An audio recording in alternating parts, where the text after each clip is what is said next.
Good evening, everyone. I must say, I wasn't expecting a full house. I thought everyone was cold, having soup, keeping warm in their homes. I really wasn't expecting this, but thank you so much for coming nonetheless. I'd like to tell you a bit about my childhood. I come from Umlazi. Umlazi is a township, the fourth largest township in South Africa, situated in Durban.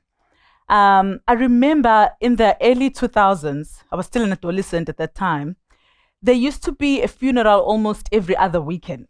People were dying like ants, basically. And none of these deaths were as a result of murders. People were falling sick and they were dying. And no one knew why, especially us as adolescents or as kids. I didn't understand what was happening, and none of the elders wanted to engage us on what was happening and why it was happening. I remember around the same time on TV and on radio, there were talks about this deadly disease called HIV and AIDS that led to a lot of deaths, and they would also explain the symptoms of it. What I saw, though, was most of my neighbors and these people that were dying from things that were almost similar to what I heard being explained on TV and on radio. But again, when I spoke to the elders or when I actually listened to their conversations, because obviously I would never be involved in such conversations, I would hear that they were suspecting witchcraft to be the cause for these deaths. I come from a very conservative family. My mom was a staunch Catholic, Roman Catholic. A lot of things were no-no at home. So watching soapies that involved any intimacy or kissing was just a no-no. We just have to look away, basically. And when I had my first period, I'm actually the eldest. I have a younger sister, but she got a period earlier than me. So when I finally had my period, my mom called me and my sister to her bedroom. We didn't know what was wrong. We didn't know whether we had done something wrong because the seriousness on her face was a bit uncomfortable as well. So she locked the door and said, "Girls, now you've entered the stage of womanhood. Don't play with boys. Don't come close to boys. And if a boy says remove your underwear, you must refuse. Otherwise, you'll fall pregnant. In fact, you're not allowed to date until you get your master's degree."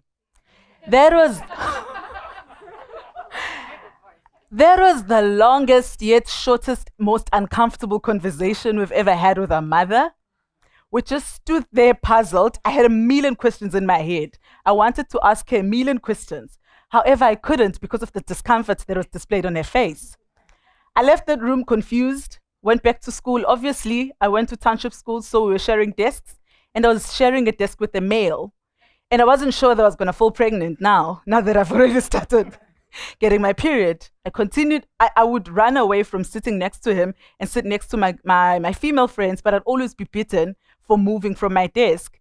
Then I eventually decided, if I fall pregnant, I fall pregnant. I can't be. But again, it never happened.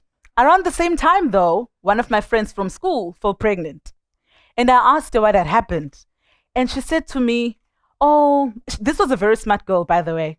She says to me, my boyfriend said if I refuse to sleep with him, then his sperm will rush through his brain and then his brain will explode.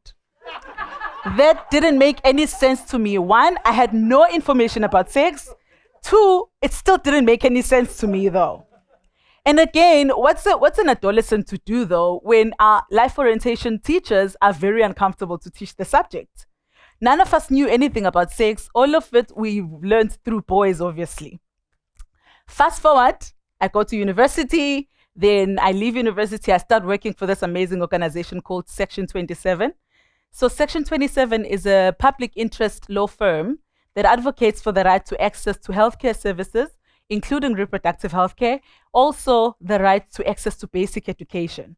So a couple of years ago, Section 27 received a number of cases from schools where a lot of learners were entering into sexual relationships with their teachers. So obviously that is wrong, but what we understood when we went to these schools was that both the teachers and the learners didn't understand the seriousness of such a crime. And again, attached to these cases were also cases of learners that have been sexually abused by someone that they knew, like a relative, a neighbor, a gardener in school, or even by a teacher as well. So now there was this diverse range of sexual violence cases that were happening in a lot of schools. Then the organization then decided that we can't possibly go to every school, because it's possible that in most rural or township school you'll find out that this was happening. Then, because of the increasing number of cases, we then developed a publication. It's a very small handbook written in very adolescent-friendly language. It's entitled "Someone Hurt Me, What Should I Do?" So this booklet actually outlines how to address sexual violence. It tells you about the different types of sexual violence, where to go to report it, where to go to get assistance. It ends up with the last stage. So it's outlined in different steps. The last step is you being moved from the school, if, for instance, you're being sexually abused by a teacher, to a safer school. So as we continued doing these workshops in school to ensure that learners understood the content, we then realized that learners didn't understand anything about sexual and reproductive health and rights. And again, as a product of township schools, where I remember when I went to school, the life orientation subject was only used to do homework. Our teacher was extremely uncomfortable to even speak about menstruation. That whenever she entered our class, she'd say, you can just use this time to practice your mathematics or your physics. So we never actually learned anything there, hence why we didn't have sexuality education, or even understood what sex was, or even understood what the changes in our bodies meant. So we then developed another handbook, which is a sex-positive approach, which outlines the sexual and reproductive health and rights of adolescents and everyone, basically. But however, it also outlines the kind of issues that are related to sexual and reproductive health that a lot of adolescents encounter. So those would be menstruation, how it happens, pregnancy, HIV, STIs, and whatnot. So the kind of schools that we visit are characterized by high teenage pregnancy rates. And you do find that in one school, you'll find that there are 33 learners that are doing grade 12 that are already pregnant. That again is testimony to the fact that there is no access to comprehensive sexuality education. And learners are just doing what they're doing, basically, because everyone is a sexual being and everyone is curious. You do also find, though, that some of these cases are as a result of sexual violence. And what we found, especially working in primary schools, because we do work in all three different levels, in primary schools, you'd find that a child would approach us at the end of the workshop and say, actually, I know of someone who's been sexually abused, or this has been happening to me and I wasn't aware. So some of these cases would happen like this, that a father would sexually abuse an 8-year-old girl, and the girl would not know, because after every sexual act, the father would then give the child 50 South African rands. So that confuses you as a child, obviously, that this is happening, you don't know what it is. It's uncomfortable, of course, but then you're being incentivized as well. Or, and again, within the school's setting, it would be in exchange for good marks. So you'd be in a sexual relationship with the teacher, and then you get greater marks, of course.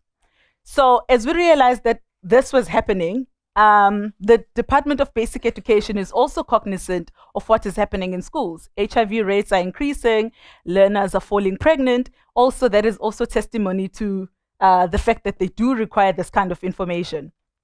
Teachers are uncomfortable to talk about it either. So they then developed a comprehensive sexuality education policy that and then created a curriculum as well that was going to be distributed in every school and train teachers to teach about such, because of its benefits, of course. However, what has been happening is that as much as the Department of Basic Education is ready to start implementing it, there is a huge backlash from conservative groups that includes some parents who feel that if my child learns about sex, then they will start having sex, and also religious groups as well that are opposed to it. So currently, there's a group of progressive civil society organization groups that are from the SADC region that are meeting to come up with a response to support the Department of Basic Education, because seeing that South Africa has already taken the stance of wanting to implement comprehensive sexuality education, other countries within the SADC region will also follow, of course. So we need to have a response that doesn't undermine the conservative groups, however, emphasizes the importance of having comprehensive access to comprehensive sexuality education.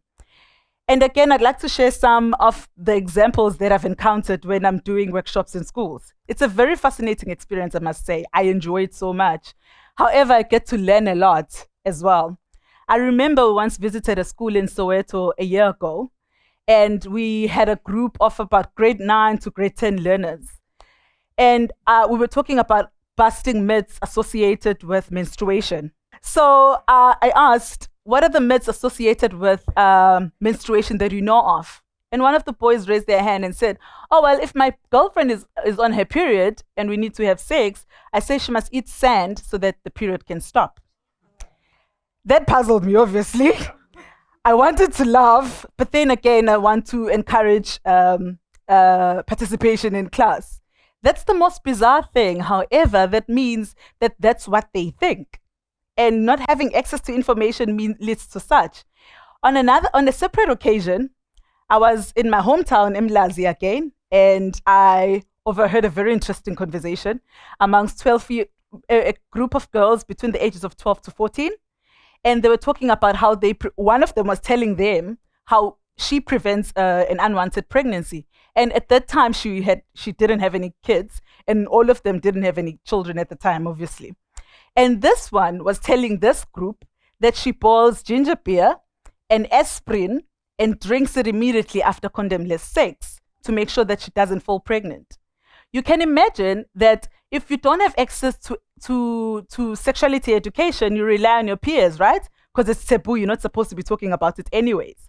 And now if I'm telling you that if you boil ginger beer and you add aspirin and you drink it immediately, and I don't have a child, the chances of you believing me are very high, because that means this has been working for me, obviously. So I'm assuming that was the case again. For me, that was very puzzling, but I couldn't interfere with that conversation. It wasn't mine. I just walked very slowly as they were talking because I was very interested. But again, this is a reality for a lot of young people who don't have access to comprehensive sexuality education. So my message to you is, we've already established that parents, like my parents, are not comfortable to speak about sex. Teachers are also uncomfortable to speak about sex. The church is not speaking about sex except for them demonizing it. However, what is a curious teenager to do though? Because these talks are still happening. So what are you doing to ensure that young people actually have the correct information so that they can make informed decisions about their sexuality and their lives? Thank you.